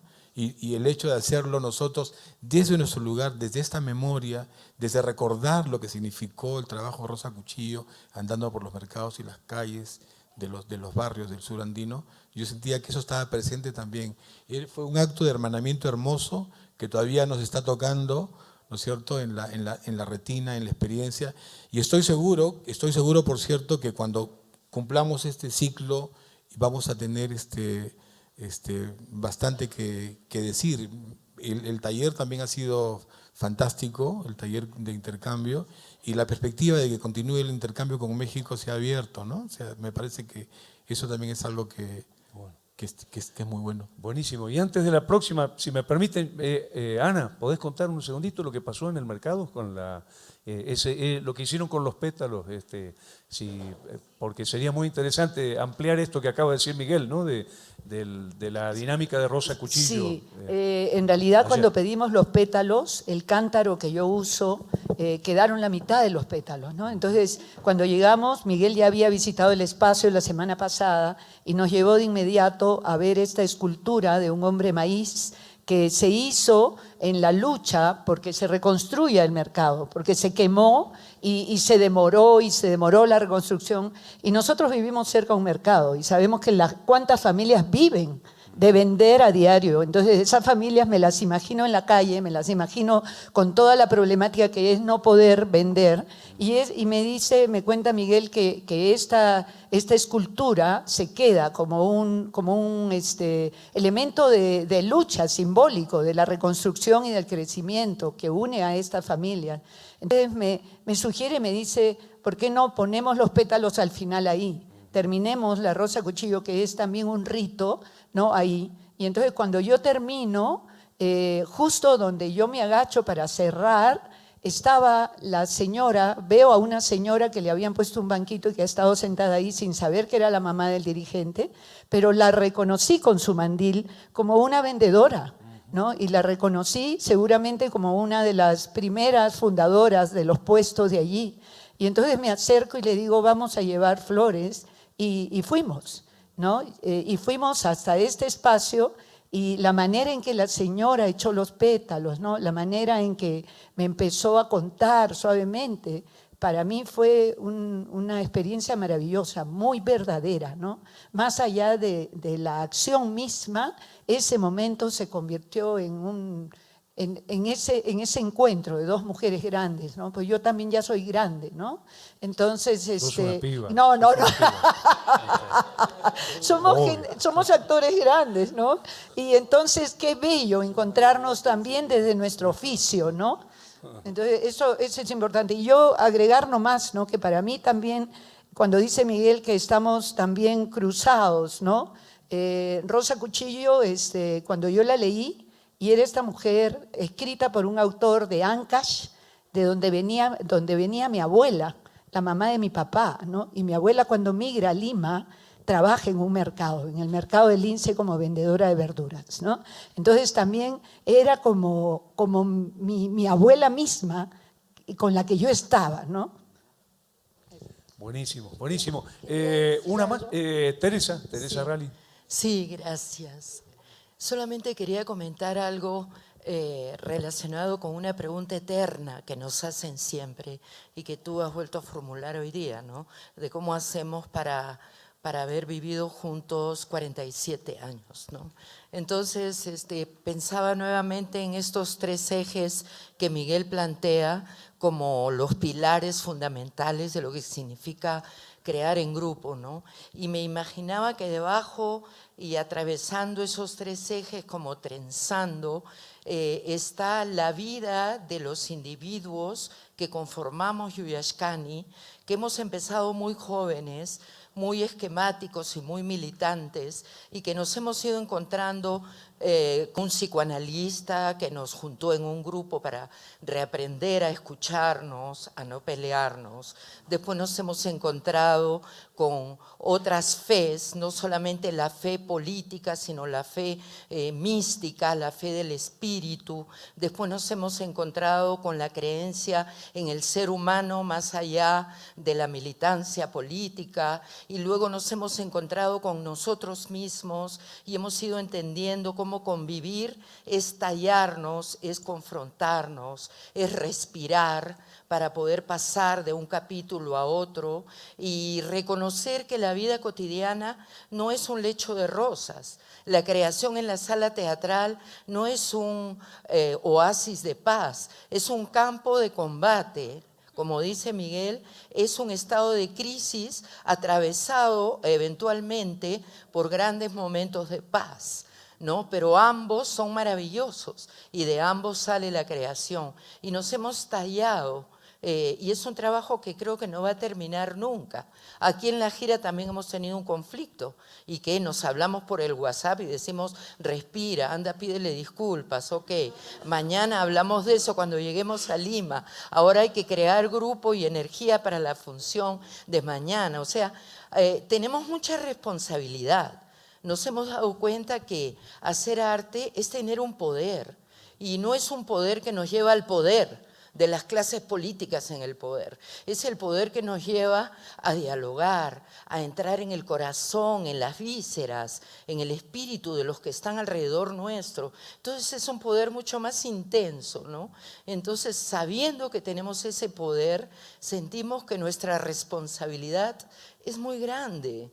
Y quizás por eso estamos trenzados y sabemos que por lo menos seguimos hasta que tengamos 50 años. De ahí no sabemos qué va a pasar. Bueno, buenísimo. Nos quedan unos minutos, así que dale. Yo quería saber, ¿alguna más de alguien que no haya todavía preguntado? Si no, ya le damos. Dale, así y después te paso. Y yo me guardo una para el final, me encantaría. Hola, yo sí fui como de las afortunadas que entró a la Casa del Teatro, a la compañía de teatro. Tú dijiste que sí había como proyectos o procesos de memoria histórica. Al final, cuando estábamos charlando, yo estuve en Ayacucho, fui a dar un taller. Yo viví 11 años en Colombia en zonas de conflicto armado, acabo de volver al país. Y la verdad es que en Ayacucho no me encontré en estas escuelas que me parecen maravillosas, que es una escuela de cultura, grabado y pintura, y los chicos estaban haciendo bodegones. Y bueno, fue para los maestros y lo financió la cooperación alemana. Entonces, no entendí mucho, fui al Museo de la Memoria, ¿no? Me desgarró. Es uno de los museos más fuertes que conozco porque la vida está contada en miniaturas, ¿no? Entonces, realmente mi pregunta era, ¿sí, en serio? Porque en Colombia no está pasando. O sea, ahora con la Comisión de la Verdad, ahora con el nuevo presidente, espero no agredir a nadie, se está cayendo, ¿no? Entonces realmente sí hay un proceso de memoria histórica, un interés. En la escuela ahí no lo vi, en los artistas, pues. Sí, en Ayacucho surgió el primer museo, que es el de la ANFACEP, no sé si lo conociste, que es de la Asociación Nacional de Familiares de los desaparecidos y presos, ¿cierto? Que lo han impulsado las madres de los afectados, ¿no? Que se está cayendo porque ya no hay presupuesto. Efectivamente. En Huancavelica, también en los altos del municipio, se ha generado un lugar de memoria. En Lima hay el primer memorial que se llama El Ojo que Llora, que es un laberinto de piedras donde se conmemora este tiempo, ¿no? Son los que yo más recuerdo porque son los más sonados, pero en muchas comunidades existe una placa recordatoria, un pequeño espacio, o sea, iniciativas de la sociedad civil, ¿no es cierto? Y eso es muy duro, porque no hay un estímulo, lo que dije yo, desde el Estado no hay un interés. El interés que hay de las clases políticas es de pasar la página lo más rápido posible y olvidar, ¿no? Es de la sociedad civil, son iniciativas de familiares, de ONGs, de comunidades pequeñas que tienen sus memoriales, que tienen sus acciones simbólicas. Y también hay, por ejemplo, a nivel de lo que podríamos llamar patrimonio inmaterial, ¿no? Por ejemplo, si mencionas Ayacucho, en Ayacucho los carnavales de Ayacucho son muy, muy famosos. Y en la provincia de Víctor Fajardo hay un género del carnaval que lo hacen, que es el pumpín, ¿no? Que es un concurso de carnaval. Y ellos están usando este concurso del carnaval, una comunidad de Ajomarca, una comunidad que fue violentada hace 32 años en el gobierno de Alan García, donde murieron 69 campesinos entre mujeres y niños, y no alcanza todavía la justicia. Y ellos han usado el carnaval para contar esa historia. Entonces ellos entran al concurso con el carnaval, para el carnaval, hacen una intervención de narrativa, cuentan cómo fue la historia y continúan el carnaval, ¿no? Y hay otras comunidades que también están usando directamente, o sea, sin que sean artistas escénicos que van de Lima, sino ellos directamente están usando. Yo creo que también esos son elementos de recursos de memoria, ¿no? Iniciativas que están en muchas partes. Igual mujeres que han sido violentadas durante la dictadura de Fujimori, por procesos de esterilización forzadas, por ejemplo, en Piura, se están organizando, ¿no? O sea, yo creo que la esperanza viene de esas iniciativas de la comunidad, de la sociedad civil, ¿no es cierto? Y desde ahí poder presionar al Estado. Pero el Estado tiene una relación muy, muy conflictiva con su mismo lugar de memoria, o sea, no lo asumen plenamente. Porque son un poco responsables de lo que ha pasado. Totalmente. Y en Argentina está pasando lo mismo, bueno, y en toda Latinoamérica, ¿no? El libro de Ileana, ¿no? Cuerpo sin duelo, es en México, más bien, toda Latinoamérica, ¿no? Por supuesto. Tal cual, tal cual. Bueno, vamos acá, dale, y cerramos con una más mía Ok, la pregunta es un poquito la sensación que tuve ayer al verlo de Rosa Cuchillo, es que tiene una alta carga de rito, como lo acaba de mencionar precisamente la actriz. Entonces, mi pregunta es, ¿de dónde se alimentan estos ritos? ¿Se alimentan directamente de la cosmogonía andina o el grupo funda sus propios mitos y sus propios ritos? Yo conecto la pregunta con, en un momento dijiste teatralidad andina, ¿no? Retoma eso, por favor, conectando con... Tiene mucho que ver con lo que yo decía, la utilización inicial del grupo, cuando un grupo de limeños, ¿no? Exonero Augusto Casafranca, que viene en el Cusco, un grupo de limeños que salen a buscar otros públicos en el interior del país. Lo primero que hay es fascinación por las formas externas, ¿no es cierto?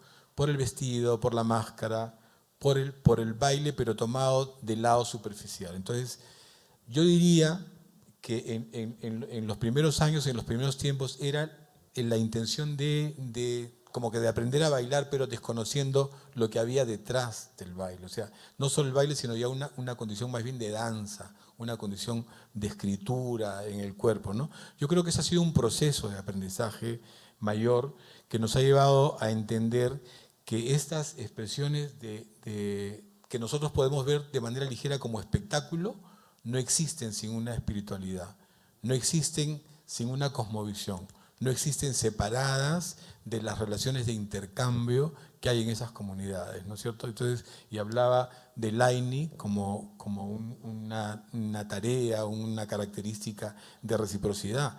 Y cuando yo pensaba, estoy pensando mucho en cómo, a partir de un trabajo que estoy haciendo sobre la fiesta de la Virgen del Carmen de Paucartambo, quería saber cómo pensar la teatralidad andina, desde dónde, ¿no? Y yo encuentro que puedo pensar la teatralidad andina teniendo el Aini como un componente importante para la reunión que produce fiesta, que produce intercambio, celebración. Y hay palabras quechuas como el pukyay, por ejemplo, que es jugar, ¿no es cierto? Y hay experiencias de juego que podríamos también decir que es una comunidad que se reúne para jugar. Es impresionante, por ejemplo, en este peregrinaje a un nevado, el Nevado del Sinacara, que es una peregrinación prehispánica, donde en 1700 se instaura un mito de la aparición del niño Manuelito, y se crea ahí un templo, y ahora se convierte en la peregrinación al Señor de Coyoriti, algo que ha pasado siempre, ¿no? O sea, buscar equivalentes, donde había peregrinaje a deidades tutelares de culturas originarias, pues se ha generado una imposición, se ha plantado una cruz o se ha puesto una piedra o una iglesia, ¿no es cierto? Entonces ahora es esa fusión, ¿no? Y en ese espacio de fusión hay un juego maravilloso, lo que hemos visto los que vamos allá, que es un juego que la comunidad se junta y ponen piedras, y las piedras son equivalentes de casas, de chacras, de automóviles, de títulos universitarios. Entonces hay un banco donde, por ejemplo, tú vas al banco del Señor de Coyoriti y puedes comprar por un sol, vale por $60.000, y puedes comprar una chacra, puedes comprar automóviles, camiones, lo que necesites. Y la gente está jugando. Y cuando compras esta reunión de piedras, te dan tu título de propiedad, viene el testigo, vas al notario, está el abogado que te defiende, viene el cura que se santifica la propiedad. O sea, todo está vinculado. Imagínense eso al Piel del Nevado, ¿no? De 4.000, ¿cuánto tiene Augusto? 4.700 por lo menos metros sobre el nivel del mar. Entonces, ese peregrinaje maravilloso al Piel del Nevado, viendo una comunidad jugando a eso, es maravilloso. Entonces, ¿cómo podemos pensar en teatralidad? Solamente desde lo que nosotros entendemos en Occidente como lo espectacular, ¿no es cierto? Pienso también en una palabra taqui, ¿no? Que los cronistas hablan de los taquis, los cronistas de la conquista, pero lo hablan de manera muy ligera. Pero el taqui es un género que es cantar y bailar al mismo tiempo y que continúa, ¿no es cierto? El taqui más conocido entre nosotros es el taqui ongoy, ¿no?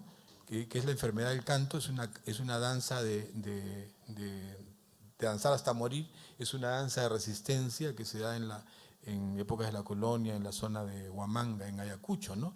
Entonces, pienso que si queremos mirar una teatralidad andina, no podemos verla solamente desde sus lados externos, a eso me refiero, sino que hay una cosmovisión, ¿no es cierto? Entonces, esa cosmovisión ha alimentado también la formación y ha generado imágenes para que los actores, por ejemplo, si hablamos del Hanaj Pacha, que es el mundo de arriba, ¿no es cierto?, del Uju Pacha, que es el mundo de abajo, del Kai Pacha, que es el mundo de acá, ¿no es cierto? O sea, ¿qué implicancias tiene en términos energéticos, por ejemplo, ¿no?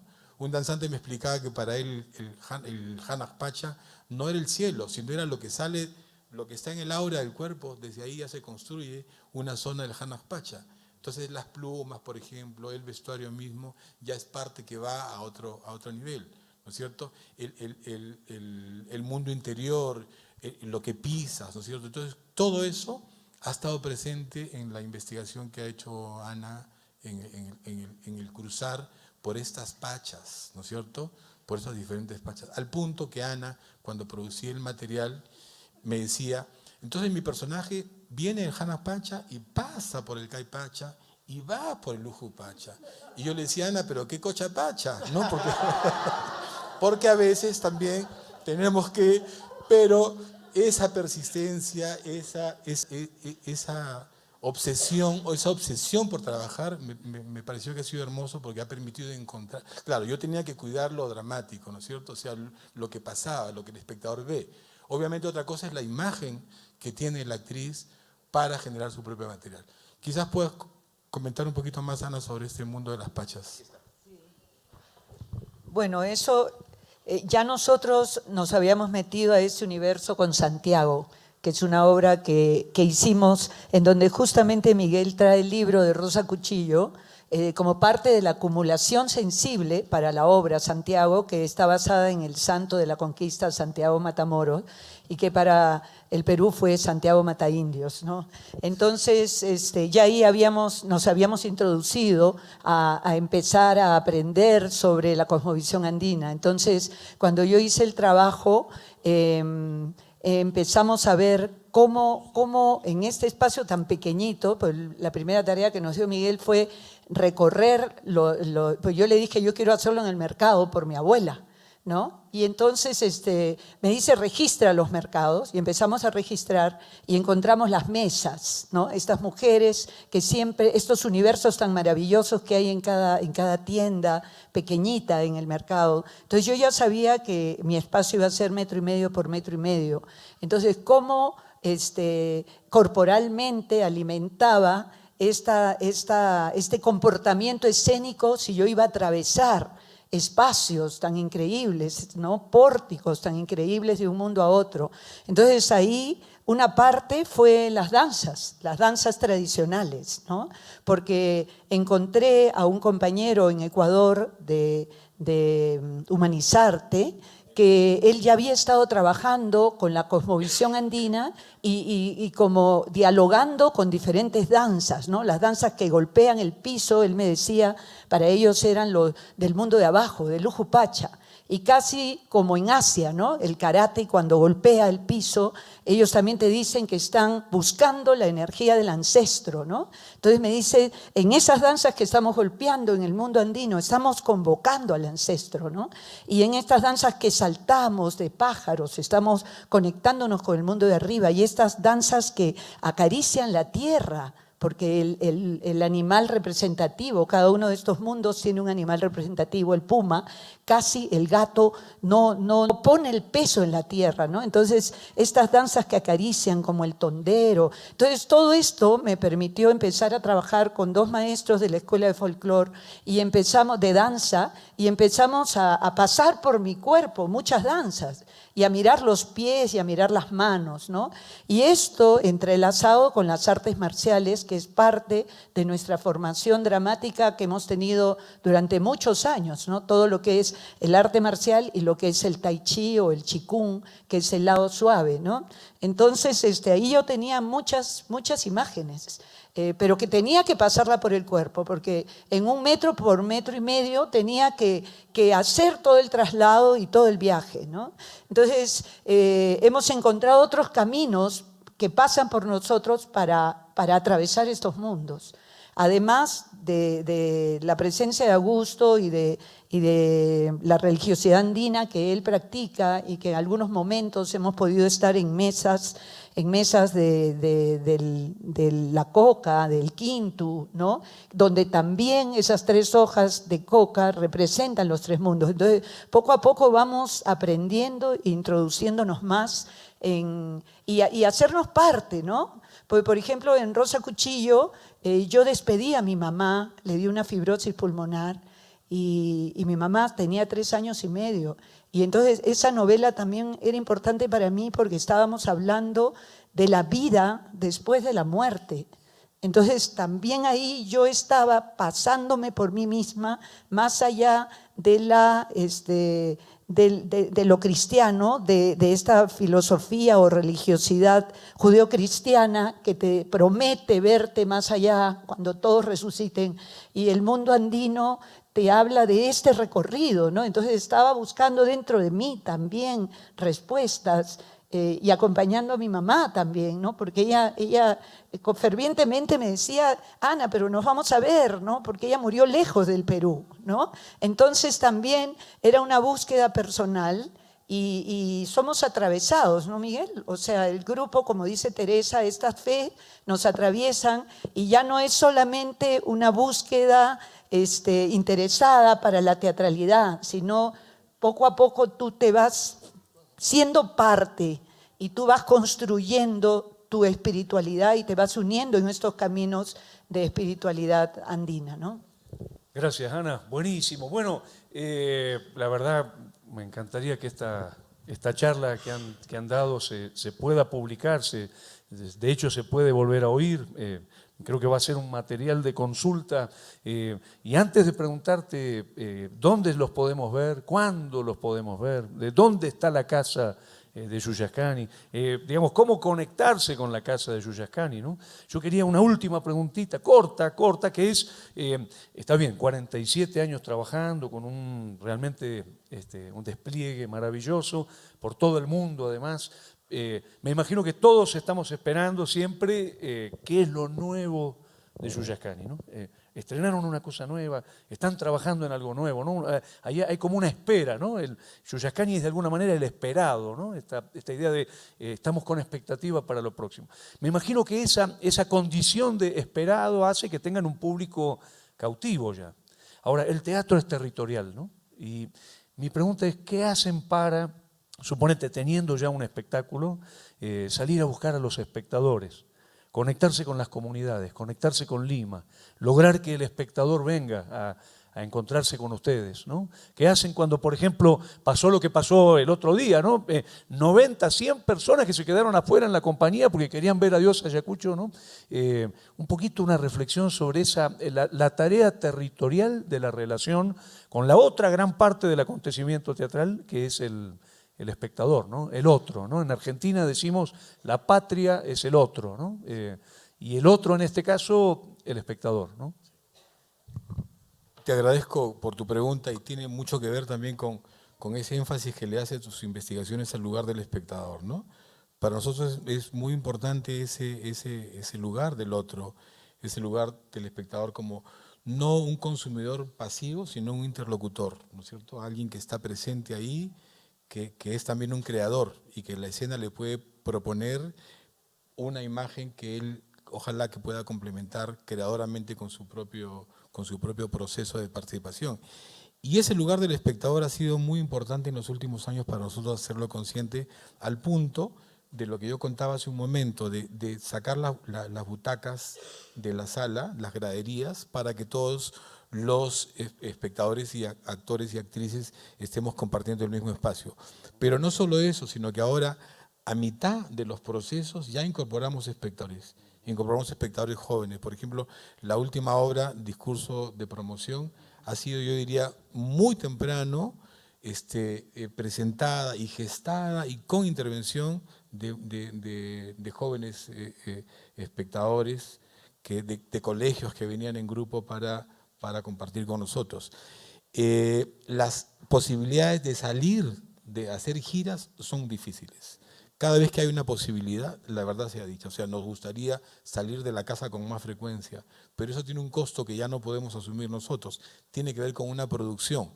En la medida que hay esa posibilidad, lo hacemos, ¿no es cierto? Lo hacemos con espectáculos cortos o con espectáculos, ojalá que, por ejemplo, saliendo de acá vamos a llegar posiblemente a Moquegua, al sur a llevar los músicos ambulantes, pero nos acaban de decir que hay huaicos por este fenómeno del cambio climático que hay en el mundo.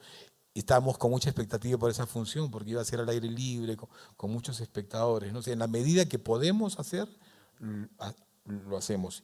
Se hacen intervenciones también, no solamente desde los productos del grupo, sino con actores, y participamos muy activamente en marchas, en manifestaciones donde organizamos también una presencia distinta con el espectador. O sea, el espectador yo creo que es cada vez más importante en el mismo proceso creativo. ¿Qué trae Yuyascani ahora? Espero que podamos completar la trilogía, ¿no? La trilogía bicentenaria, que comenzó Sin Título Técnica Mixta, que el marco de Sin Título Técnica Mixta es la respuesta inmediata al conflicto armado interno, todo el tema el informe final de la Comisión de la Verdad.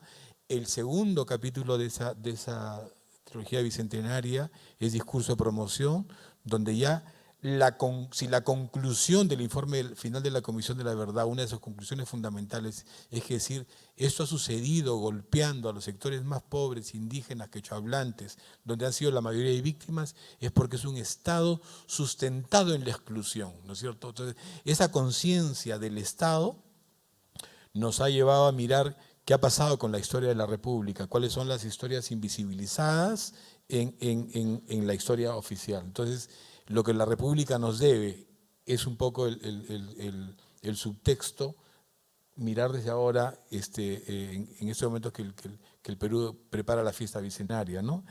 Y la tercera parte de ese capítulo es el que estamos creando. No puedo anticipar nada todavía, solamente puedo decir que tiene que ver con qué significa en la vida cotidiana 25 años de neoliberalismo, pero en la vida cotidiana, ¿no? ¿Qué significa en el pensamiento